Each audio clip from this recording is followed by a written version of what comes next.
ritengo che il piano di valutazione sia molto utile ed è stato un esercizio molto importante che le autorità di gestione sono state costrette a fare in questo nuovo periodo di programmazione rispetto al precedente, cioè proprio la redazione di questo capitolo 9 che è stato il piano di valutazione, perché in qualche modo abbiamo dovuto fare uno schema molto analitico, generale però abbastanza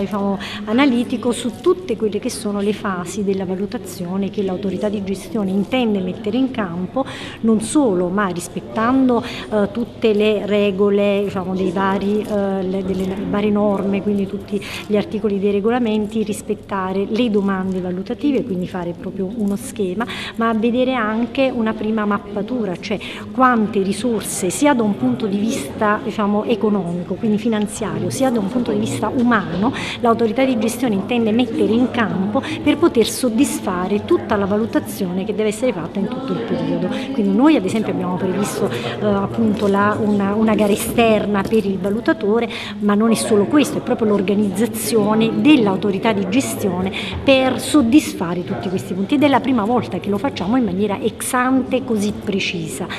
Logicamente non si è potuto declinare il tutto perché ci sono una serie di aspetti, soprattutto quelli informativi, di informatizzazione, che vanno poi in accordo con quello che sta preparando l'organismo pagatore, nel nostro caso appunto è AGEA, e quindi insieme si può declinare. Logicamente noi siamo stati come Fondo FEASR costretti a scrivere questo piano di valutazione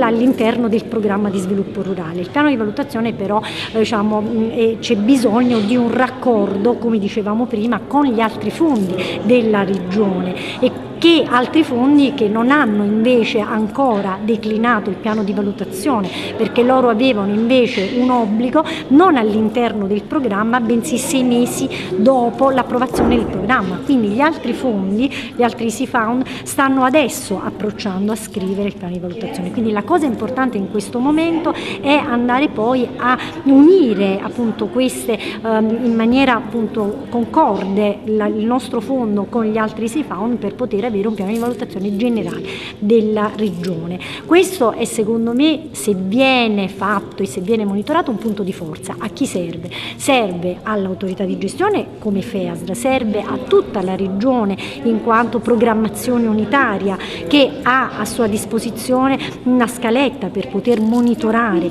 la valutazione e quindi dal piano di valutazione tirare fuori anche quelli che possono essere i follow up che devono servire per raddrizzare la rotta di un programma piuttosto che un altro, ma soprattutto focalizzare su obiettivi che non sono obiettivi solamente dell'agricoltura o dello sviluppo rurale, ma che poi vanno ad essere accorpati fino ad arrivare a degli obiettivi tematici per rispondere poi alle richieste dell'accordo di partenariato. Quindi io penso che